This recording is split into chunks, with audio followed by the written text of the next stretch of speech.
This is a true story. The family was dead, but the killer stayed inside the house. December 30th, 2000. Tokyo was quiet. Nothing unusual on that street. A family of 4 was home. A normal night. Dinner, computers, homework. Sometime before midnight, someone climbed inside, through an upstairs window. One by one, they were attacked. No neighbors heard anything. Then the house went silent. Completely silent. For hours, the killer didn't run. He stayed. Inside the house. He ate their food, used the bathroom, even rested. He used their computer, browsed the internet, like he lived there. The next morning, police entered the house and found everything. He left fingerprints, clothes, DNA, hundreds of clues. They had everything except his name. He was never found, and no one knows why he stayed. This is a true story. Someone was living above her for weeks. She heard footsteps every night, soft, slow, always above her, but she lived alone, or at least she thought she did. Food started disappearing. Milk, bread, leftovers. Things were never where she left them. Drawers open, doors unlocked. She felt watched, even when the house was silent. So she set up a camera, just in case. The first night showed nothing, but the second night, something moved. A man crawled out of the attic. Quiet, careful. He watched the hallway, listened, waited. Then he ate her food, in the dark. And sometimes, he stood over her bed. She called the police immediately. They found him hiding above her ceiling. He'd been living there for weeks, watching, waiting, and she only found out when he came down to eat. This is a true story. She disappeared, but never left the house. She was a quiet teenager living with her family. One day, she was just gone. Her father told everyone the same thing. She ran away, didn't want to come back. Police checked the house, asked questions, looked around, and left. No screams, no signs of a struggle, just silence. Months turned into years. The house looked normal. Lights on every night, groceries, TV, routine. Neighbors waved to him, said he seemed quiet, normal. But under their feet, someone was still there. A hidden room, no windows, no sunlight. She grew up in the dark. Days blurred into years. No one came. The world above continued. Birthdays, holidays. Life went on. Without her. Until 2008, a door opened, and the truth came out. She wasn't missing. She wasn't gone. She was under the house for 24 years, and no one heard her, not once. This experiment created a killer. This is a true story. In 1961, a psychological experiment began in the United States. The subject was placed in complete isolation. No windows, no clock, no human contact. After days alone, he began hearing voices. They didn't scream, they whispered. The voices gave him instructions. Then the commands changed. Punish him. He hesitated. Then he listened.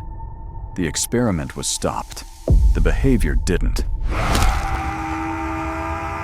This is a true story. My parents aren't my parents. In 1977, a young boy told police something was wrong. He didn't cry. He didn't panic. He spoke slowly, calmly. He said the house didn't feel right anymore. The people inside looked like his parents, but he was afraid to go home. Police searched the house. The parents were found dead. The boy never explained why, and no one ever proved who he thought they were.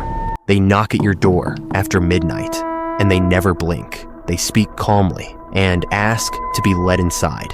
Every witness felt the same warning. Texas and Vermont, late 1990s. They only appeared after midnight. Some people opened the door, and everything changed. After contact, people became violently ill. Doctors found no cause. The decline was fast. Some people vanished completely. Officially, no cases exist. One call reached the police. The caller was barely breathing. They're inside now. The line went dead. If they need permission to enter, why do they keep coming back? What if I told you this happened inside a school? This took place in Japan in 2004. It started as a completely normal school day.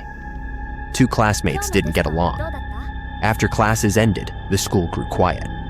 One girl invited the other to an empty room. Something felt wrong, but it was too late. The door closed behind them. What happened next shocked the entire country. Minutes later, everything went silent. Teachers realized something was terribly wrong. One student had killed another. The killer was only 11 years old. The entire country was left in shock. Her identity was hidden forever, and this case still haunts Japan today.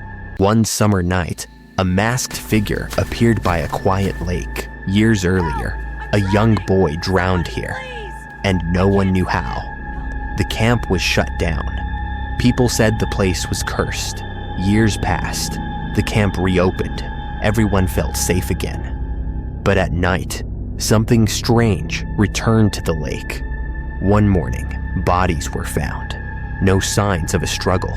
Police blamed a killer. The case was closed too fast. The camp opened once more, like nothing ever happened. But the truth was far worse. It was the boy's mother, and she never stopped.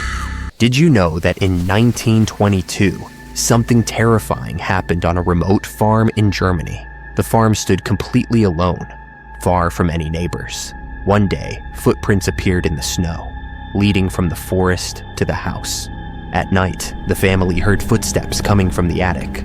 Soon after, one by one, they were drawn into the barn. They were killed with a farming tool found at the scene. After the murders, someone stayed in the house for days. Smoke still rose from the chimney. The animals were fed. The police investigated, but no suspect was ever proven guilty. The Hinterkaifeck murders remain unsolved to this day. Did you know that in 1912, an entire family was slaughtered in their sleep? This happened in a quiet town called Villisca, Iowa. The Moore family lived here. Respected, normal, trusted. One summer night, everything seemed completely normal. By midnight, everyone in the house was asleep. Someone else entered the house. He moved slowly, quietly. No one woke up. The killer stood over the beds, and then the axe came down. By morning, the house was silent. Neighbors discovered something unimaginable. What's happening? 8 people were murdered in their sleep. There were no signs of forced entry. The murder weapon belonged to the house itself. The Villisca axe murders were never solved. Did you know Japan has a village that officially does not exist, hidden deep in the mountains, far from any city? At the entrance, a sign warns visitors. The laws of Japan do not apply beyond this point. Some people ignored the warning and went in. Almost immediately, their phones lost all signal. Then they started hearing voices, but no one was ever there. Deep inside, they found an abandoned village. The houses were still standing, with telephones not connected to anything. Everyone reported the same feeling, like something didn't want them there. In the 2000s, the road was sealed with concrete. The government denies the village ever existed. But if it never existed, why was it sealed forever? I noticed him at the end of the street at 2:11 a.m., tall, too still, standing under a broken streetlight. He wasn't waving, he was smiling, not friendly, like his face forgot when to stop. Chicago was quiet, no cars, no wind. The air felt thick, like before a storm. I crossed the street, he crossed too. Perfect timing, never breaking eye contact. He started walking toward me, not fast, not slow. His arms swung wrong, like he was learning how humans move. The smile never changed. When he was close, I smelled metal, cold, like rain on rust. His eyes were wide, focused, as if I was something he'd been waiting for. He stopped smiling for half a second.